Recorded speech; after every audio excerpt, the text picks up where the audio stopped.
All right, today what we're doing, let me just shift that out of the way, is looking at Excel.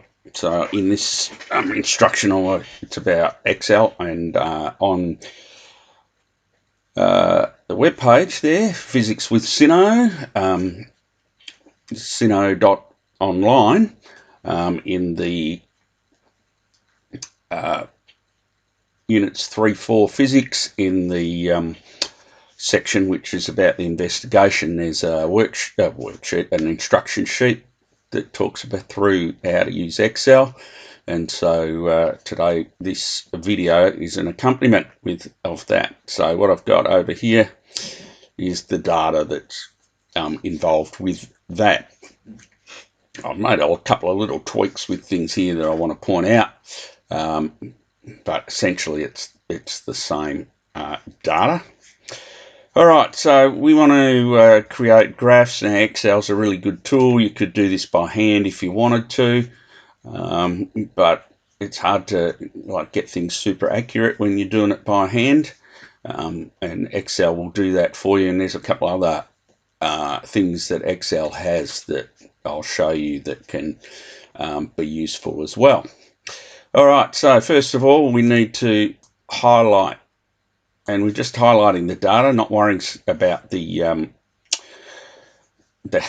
column headings at the moment. And so then what we want to do is insert a chart. Now we've got a whole bunch of options here for the charts. The one we want is the scatter, and we want the scatter with no lines. I don't want these lines. I don't want this stuff. Don't want this stuff. All right, I want without the lines because we're going to put our own in later. All right, so there we go. So now, first of all, there's a couple of things here. Firstly, it's kind of small, and secondly, we've got no labels on our axes. So let's first of all, I'll put the labels on the axes, and then I'll do something about the chart. All right, so the labels on the axes. So the way that Excel does it is that it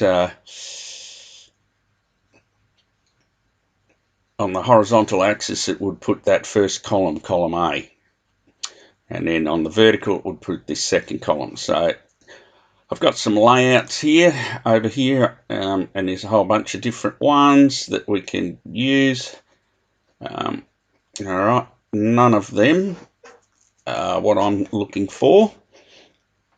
So if it's not what you're looking for, you go to the next one across, and then there's a whole bunch of stuff here.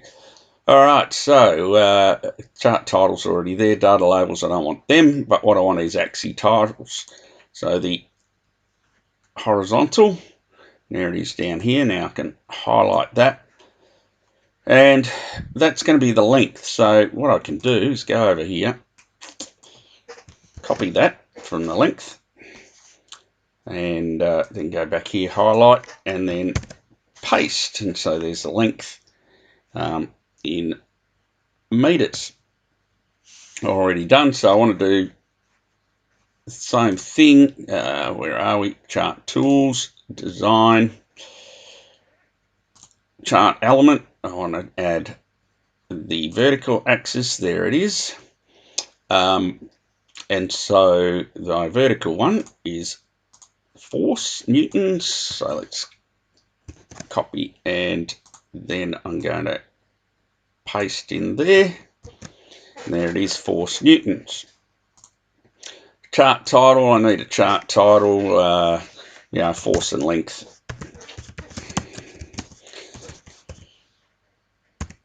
So I would imagine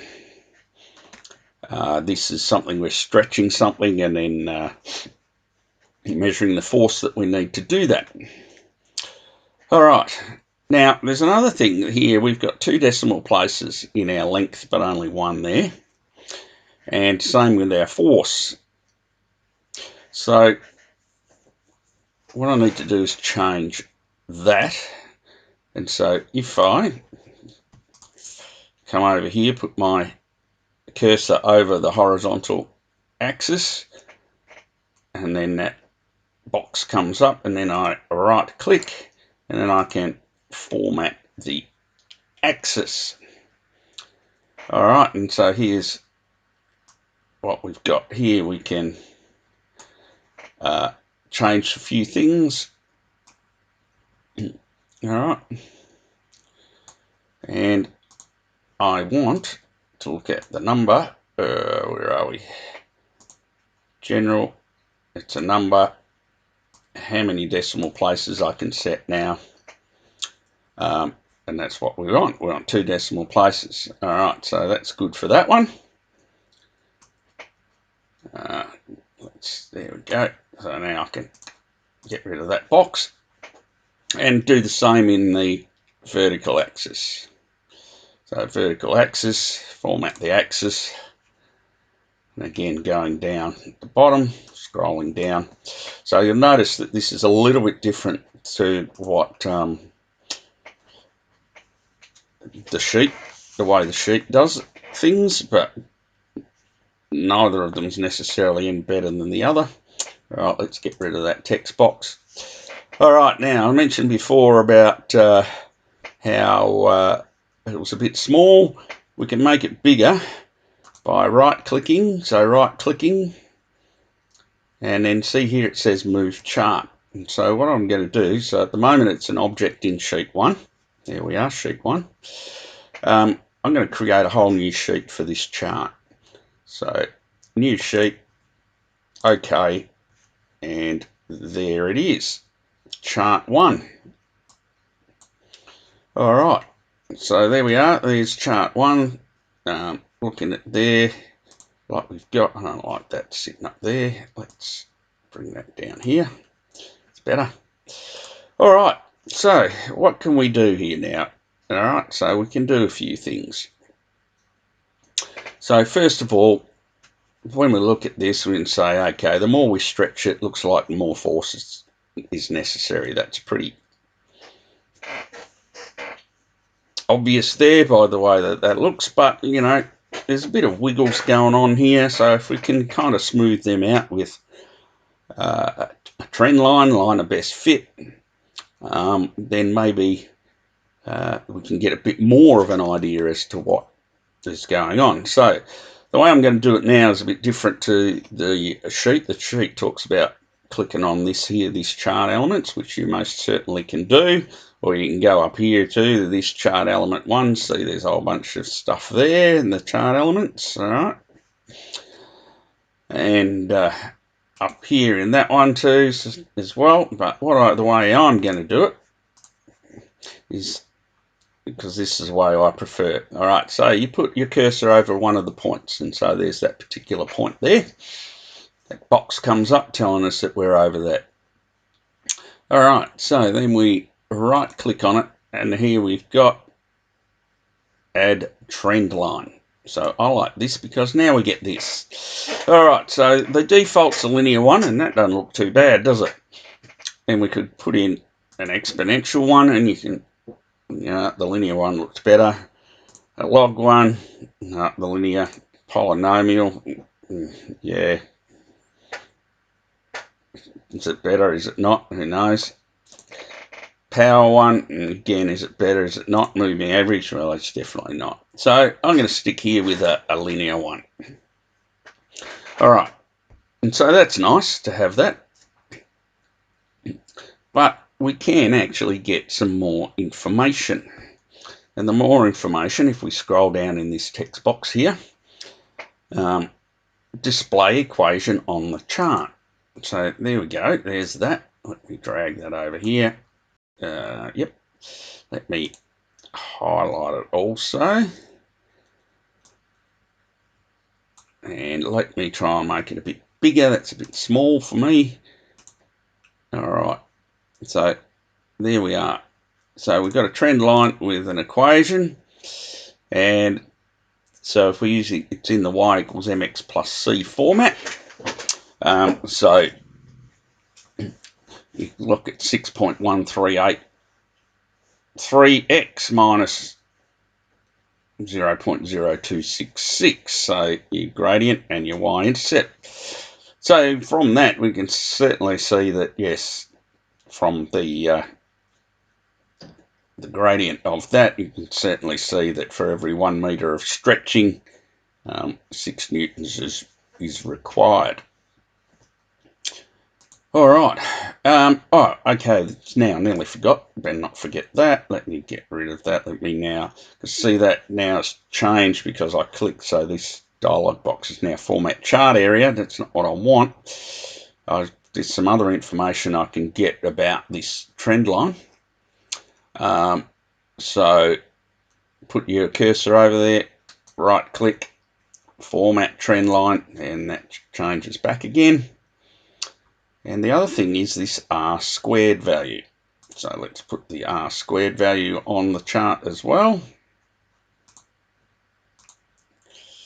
It hasn't done it for me. That's not very nice. So let me go back and format my trend line again. Display equation, R squared value. There we go. All right. Now, without going into all the details about what the R squared value actually nitty-gritty of what it is and how it's calculated and all that, as far as we're concerned, the R squared value gives us an indication of how well this line fits with our data that we've got. And closer to 1 the better, and so you can see this is 0.983, which is pretty good. All right, so all right, what else can we have a look? So that's pretty good. All right, this point here is a bit away from it. So, you know, why is that point so far away from it when all the rest are all pretty close?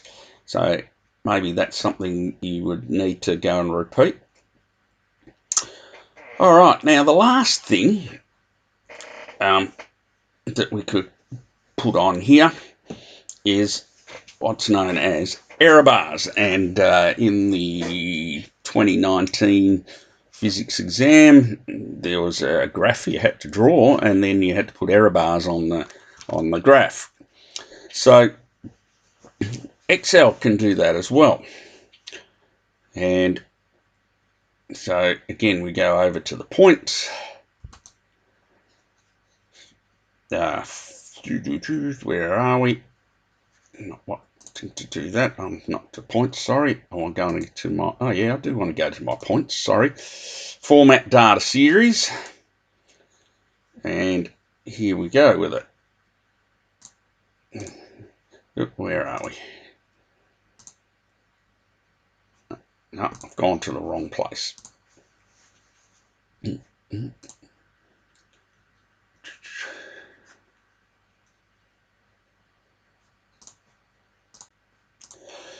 All right.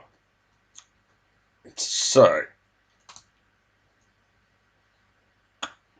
this is not the one I want. Right, so up here on this, at the top, chart elements. So it would have been over here in this chart elements one as well, error bars. All right, and so there's a whole bunch of, ooh, look at all that. If I come over here, gives us, we go more error bar options, but I can come over here, click on that, go to the error bars, again click on here, and again I want more options. Now, the one in the exam gave a fixed value, so there's two lots of error bars here. So there's error bars where you have a fixed value, percentage, standard deviation, standard error, etc. Custom. The one in the exam had a fixed value, and so normally you would work at half your smallest division, and the one in the exam said something like 2 millimeters or something, I think it was. So I'm going 0.005 on this because my smallest division is the second decimal place there, so that's millimetres, so half a millimetre, and that's a fixed value, and I want a cap, and I want both ways.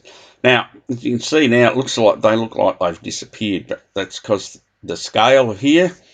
So if I change this and say to go 05, all right, so now, well, let's make an 01. All right, so now you can see that there are some error bars. And we can do the same on the vertical ones. All right, let me go back to what I did then. So bring these vertical ones.